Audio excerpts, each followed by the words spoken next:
May 19, 2021, was a notable day for the crypto market. According to Reuters, the Chinese government banned financial institutions and payment companies from providing services related to cryptocurrency transactions and warned investors against speculative crypto trading. Immediately following the Chinese government's announcement, the value of Bitcoin, the most important cryptocurrency, dropped sharply. By noon on May 19th, the price of Bitcoin had fallen below $40,000 USD. By the evening of May 19th, Bitcoin experienced another shocking drop. This time, the Bitcoin price hit the $28,900 USD mark. Thus, in just 8 hours, the price of Bitcoin had fallen by another $7,000 USD, corresponding to nearly 20% of its value. This wasn't the first time, nor was it only the Chinese government that voiced opposition to this market.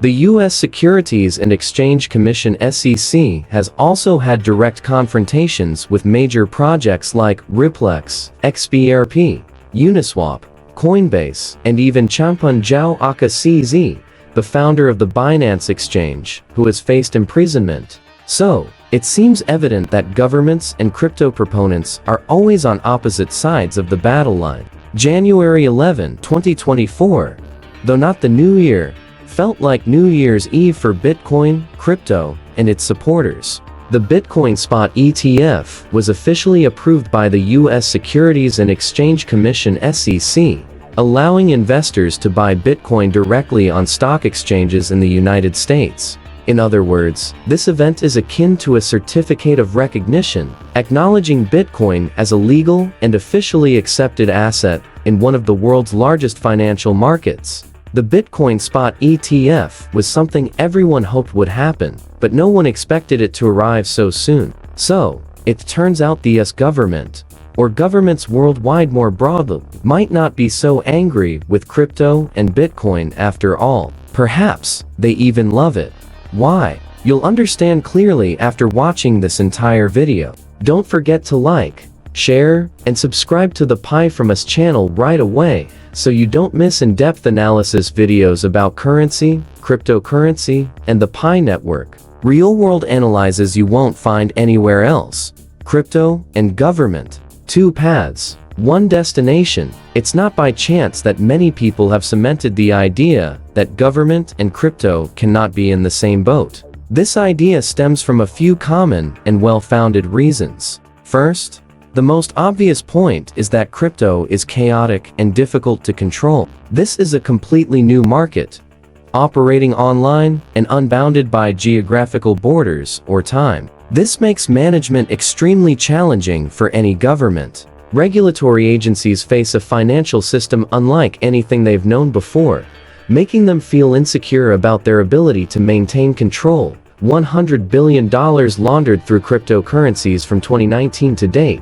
Second, a more serious concern is the belief held by many that crypto could threaten a nation's monetary sovereignty. In every country, even free economies, the right to manage currency is highly valued because it creates economic stability. Governments use monetary policy to regulate inflation, control the money supply, and ensure the financial system operates smoothly. So what happens if crypto becomes too popular, beyond the government's ability to control, and people start using cryptocurrency instead of the national currency for economic transactions? It looks like a chaotic battle, doesn't it? In reality, crypto and blockchain are shaping a future that seems quite similar to the direction nations are heading. Look at the trends in major countries over recent years. Digital transformation is a top priority, especially regarding changing cash usage habits and moving towards digital money. This government effort may aim to increase convenience for citizens, but a significant part is clearly to enhance control.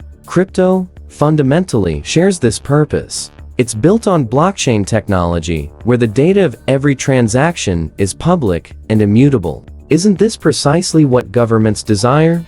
More specifically, the intersection between crypto and the public sector's desires is the CBD central bank digital currency. This is a type of digital currency that possesses all the characteristics of crypto, but is controlled by the government. Look no further than this past April 2025. China officially rolled out the digital yuan ECNY. Retailers and many countries strongly support the ECNY, and it immediately caused concern for the US government. Although inherently, blockchain or crypto are permissionless, open, and transparent systems, when combined with other technologies, such as zero-knowledge proofs, they can perfectly align with the goals governments are pursuing. However, a big question arises: if blockchain technology and crypto have the potential to serve government objectives, why haven't many countries fully embraced and developed them yet? So why do governments dislike crypto? Although the benefits offered by blockchain and crypto are clearly visible,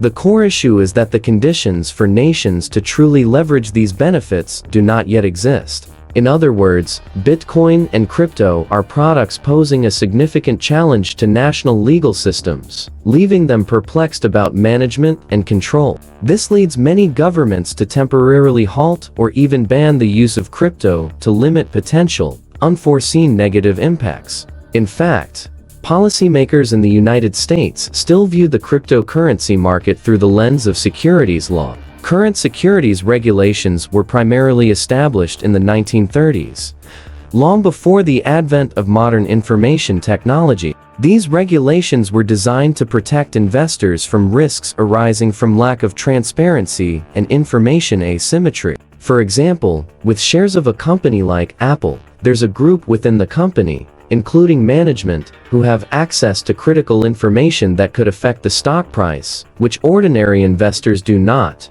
Therefore, regulations require companies to disclose information promptly to prevent insider trading. Applying current securities regulations to the crypto world, especially coins or tokens, presents many difficulties. If coins are classified as securities, trading them would have to follow complex procedures like registration through brokerage firms and brokers. This would undermine the core value of blockchain decentralization and the ability to trade freely without intermediaries. If every time users wanted to use a blockchain application, they had to go through procedures similar to buying stocks, it would be cumbersome and diminish the technology's flexibility and potential. This is the major issue causing governments to hesitate in approving Bitcoin, crypto, and companies in the Web3 market. Technology has outpaced the development of legislation. Current securities laws were not designed to regulate digital assets, like crypto. They were created for the traditional financial world, where certificates and stocks were transferred via physical instruments.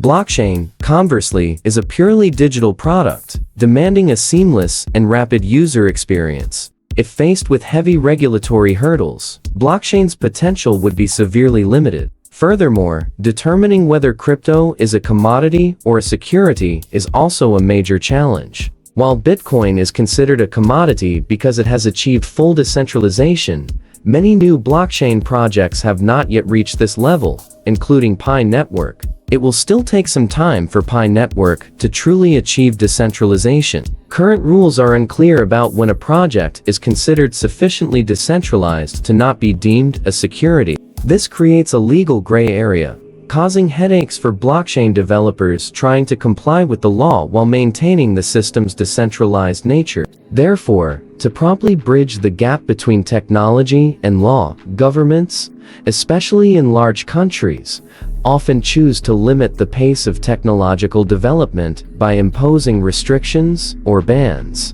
Meanwhile, policymakers need time to build a suitable legal framework for the market. This temporary ban is not a complete rejection, but a protective measure to ensure that new technologies like crypto do not cause negative impacts on the existing financial system before clear regulations are in place. In smaller countries, the advantage of adapting quickly to new technology is more evident. A prime example is El Salvador with President Nayib Bukel's policy of holding Bitcoin. Although this policy initially faced much criticism both domestically and internationally, time has proven Bukal right. El Salvador became a pioneering nation in legalizing Bitcoin, opening a new path for its economy and attracting global attention. This shows that smaller nations, thanks to their flexibility and rapid adaptability, can surpass larger countries in the race to adopt cryptocurrencies. Thus, it's not surprising that large countries like the US or China are gradually showing a more positive attitude towards crypto and blockchain. Over the past few years, they have begun building and refining preliminary legal frameworks applicable to this market. Once legally prepared, these nations must quickly rejoin the race, as they understand this is not just a new technology, but also a significant economic opportunity. On March 7, 2025, US President Donald Trump signed an executive order establishing the Strategic Bitcoin Reserve and the Digital Asset Stockpile, marking a new step in the US administration's policy towards the cryptocurrency sector. However, this debate raises another question. Does crypto truly need government control? Government control needed or not? New technologies always spark controversy, and blockchain is no exception. Many people often associate blockchain and crypto with scams or the get-rich-quick schemes popular recently. And indeed, such things do happen. However, this situation is not unique to the crypto world. Similar criticisms were leveled at past technology-driven financial crazes, from the railway boom in the 1830s to the dot-com bubble of the 1990s. The dot-com bubble was also rife with spectacular failures, like Pets.com and Webvan. Back then, the public mainly focused on IPOs and stock prices. But alongside the price frenzy, there were entrepreneurs and technologists who weren't swept up in the market's ups and downs, but instead focused on building truly valuable products and services. Despite the speculators, there were also creators. The story of Pets.com, the biggest stock market failure ever. The dot-com bubble. Currently, the situation with blockchain and crypto is similar. Two main groups shape the market: the casino gamblers and the genuine builders. The casino group, often louder, only interested in trading and speculation. Worse still, this gambling culture has led to disasters like the bankruptcy of the FTX cryptocurrency exchange and the Three Arrows hedge fund. This group attracts most media attention, easily misleading the public into thinking this represents the entire industry's nature. Sadly, the current price of Pi Network is being decided by these gamblers. Meanwhile, the builders group is more serious, with a long-term vision. This group understands that the financial aspect of blockchain is merely a means to a larger end, building better networks and a better internet. Those in this group rarely seek attention, but they are the ones who will create lasting impact. This group isn't interested in profit, but they know that true innovation takes time to yield financial value. The builders' culture focuses on the long term, while the casino culture does not. Proof? Look at Pi Network, where only 20% of Pi coins have been moved onto exchanges for trading. The remaining 80% of Pi coins are still held tightly by pioneers in their Pi browser wallets. You won't find a second project with users possessing such a diamond hand spirit as Pi Network. Therefore, the debate over whether crypto needs government control is essentially a clash between two cultures: builders and casino. Governments worry about the casino group due to the speculative behavior and risks it brings. Financial disasters from exchanges or scam projects are testament to the negative impacts of lacking control. This is why many believe a legal framework is needed to limit the harm from this group. However, if we only look at the negatives of the casino group, we might miss the immense potential of blockchain and crypto. Like any technology, blockchain has the potential to both help and harm. A hammer can build a house or destroy it. Financial tools like the stock market help allocate capital efficiently, but can also create speculative bubbles. The important thing isn't whether there's control, but how to maximize benefits and minimize risks. The builders group, with its long-term vision, understands that crypto can bring significant improvements to the financial system and society. Governments, instead of outright confrontation with crypto, should focus on building an intelligent legal framework that supports technological innovation while protecting consumers from the risks associated with the uncontrolled casino group. This will create an environment where both blockchain technology and society benefit. Conclusion: technology happens. It's not good. It's not bad. Is steel good or bad? Andy Grove. Asking, what problem does blockchain solve? Is like asking, what problem does steel solve compared to wood?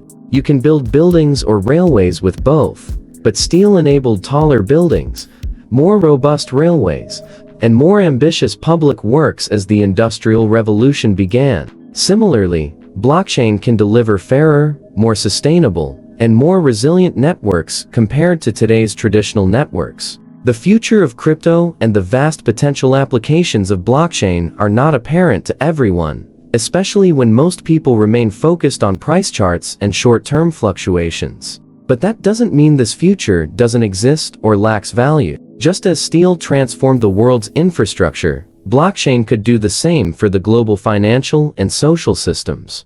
Governments who play the role of market architects and protectors have a crucial role in shaping this future. Balancing control with encouraging innovation is key. They are not only responsible for preventing risks from speculation and fraud, but also need to ensure that the potential of this technology is fully realized, opening up greater opportunities for all of society. Blockchain, like any other technology, not inherently good or bad. What matters is how we use it, and whether we can create a suitable legal framework to maximize its benefits while minimizing its risks. When governments and technology developers can collaborate to build a future where blockchain plays a vital role, we will witness a powerful transformation of financial, social, and economic systems.